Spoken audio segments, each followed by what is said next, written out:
strategic communication at Stanford Graduate School of Business. Welcome to Think Talk Smart, the podcast. Today, I look forward to speaking with Jacob Morgan.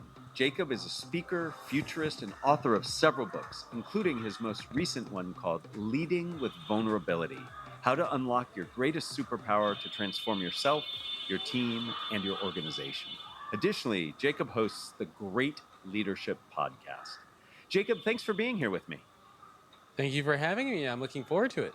I am looking forward to this as well. So let's get started. You've spent a lot of your time exploring leadership and what future leaders need to do to be more successful. Given our focus on communication on this podcast, what can you tell us about the role communication plays in effective leadership? And what communication advice do you have for leaders at any level of an organization? Well, I think it's safe to say that without communication, there is no leadership, right? I mean, if you can't communicate effectively, how can you lead other people? So I think it's very central to how we lead. Now, of course, it's also important to note that communication has also changed quite a bit. It's funny, it's one of those things that's been around forever, but also one of those things that has changed more over the past 10, 15 years than anything else because of the different platforms that we have at our disposal, the tools, the resources. Now, I think the second part of your question was communication advice that I would have for people that are out there. Probably a few things. This actually ties into some of the themes from my book. I think the best way that you can communicate is to bridge together two pieces of competence and connection. I think especially if you're a leader, anytime that you want to communicate with people, you want to be able to demonstrate that you can connect with them, but you also want to demonstrate that you have that level of competence. So it goes into this theme of leading with vulnerability. If you can bring those two pieces of the equation together, I think you're going to be a very, very effective communicator. I love that idea of competence and connection. In the class I teach, we talk a lot about warmth and competence and how you have to balance those out. It's about immediacy. And you're right that things have changed dramatically in the last several years and are changing as we speak. The way we communicate, the tools we have to communicate, and as leaders, we need to adjust and adapt for sure. I want to dig deeper into vulnerability because your new book distinguishes between being vulnerable and leading with vulnerability. Can you help us understand what you mean by that distinction? And can you please share some attributes of vulnerable leaders? Sure. So when most people think of vulnerability, they think of this concept of sharing a personal challenge or a struggle, admitting to a mistake. So, what I've come to realize is that vulnerability for leaders is not the same as it is for everybody else. You have to bring together these two pieces of the equation: competence and connection. So, let's say, for example, I work for you, Matt, and I'm showing up to work, and I made a mistake. I really screwed something up, and I have to come clean on that mistake. That's a very vulnerable thing to do. So, I could come to you and I could approach it in one of two ways. The vulnerable way is to say, hey, Matt, you know what? Oh, man, I'm really sorry. I screwed this up. Like, I made a mistake. Or I could come to you and I could say, hey, Matt, you know what? I'm really sorry. I screwed this up. I made a mistake. Here's what I learned from the mistake that I made. And here are some steps that I'm going to put into place to make sure that this mistake doesn't happen again. The first way that I communicated with you is vulnerable. The second way that I communicated to you is leading with vulnerability. So all of this comes down to this, what I call the vulnerable leader equation. Leadership plus vulnerability, not just the vulnerability piece. Really insightful there. I would be honored to have you as an employee. You are so talented at all the things you do. Oh, you would fire me in 30 seconds. Well, I don't know. But what I'm hearing there is that being open and vulnerable is not the answer. It's being vulnerable with some vision, some explanation, some direction that follows or complements it that is what really makes the difference.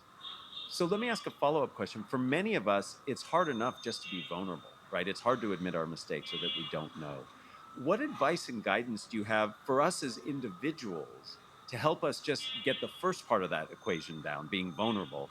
And then what do we need to do as leaders to build, nourish, and support a culture of vulnerability so everybody feels comfortable leading with vulnerability?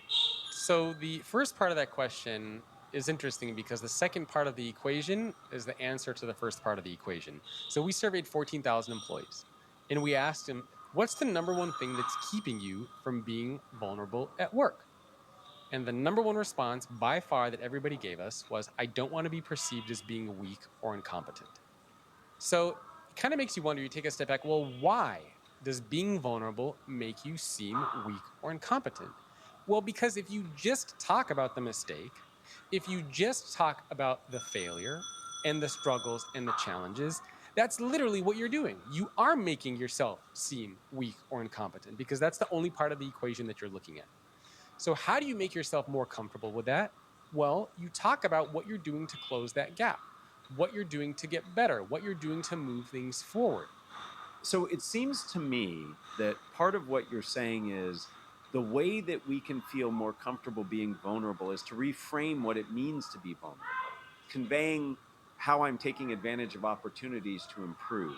And that's a very different reframe, one that for me personally is more motivational and one that I can see would be received much better by others. One more point, really quick on that. So, it's not just a reframe, it's a demonstration. Mm, Because it's one thing to do a mental reframe, it's another thing to demonstrate that.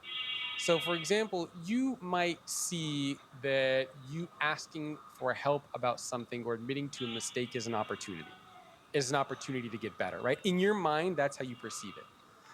The other person doesn't know that that's how you're thinking about it. The other person is just going to think, well, Matt keeps asking me for help.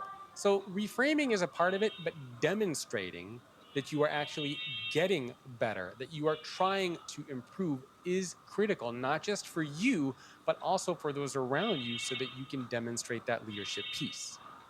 I really appreciate that addition. You are absolutely right. Reframing happens first, and then you have to demonstrate. So, what is it that leaders can do to build, nourish, and support a culture of vulnerability where people feel comfortable demonstrating? You lead by example. If you want other people that you work with to act and behave a certain way, it has to start with you. Right? So if you lead with vulnerability, then those around you will lead with vulnerability. Now, in the book, I talk about these 8 attributes vulnerable leaders typically use, and we don't need to go through all 8 of them. But this concept of leading by example, I think, is the most critical one of demonstrating the behaviors that you want other people to demonstrate. And one of the visuals that I have in the book is this idea of leveling the playing field. And what leveling the playing field means is that there is a very explicit, meaning obvious, everybody knows of a relationship between the employee and the leader. And everybody knows that the employee depends on the leader. Everybody knows that the employee is vulnerable to the leader, just inherent in the position that they're in. Meaning that if I'm your boss, I can make your life hell. I can put you on terrible projects. You are vulnerable to me just by the fact that you work for me. However, there's another relationship that exists. Leaders are very vulnerable to their people because you have to imagine if you work for me and you don't do a good job, who does that reflect poorly on? It reflects poorly on the team and it reflects poorly on me. So I, as a leader, I'm also vulnerable to you. The difference is in that first scenario, the relationship is explicit. And in the second scenario, the relationship is implicit. In other words, we never talk about that second relationship. Leaders don't tell their employees, hey, I can't do this without you. I'm vulnerable to you. I'm dependent on you. We don't talk about that. And so one of the people that I interviewed is Sim Sitkin. He's one of the world's leading experts on trust. And he did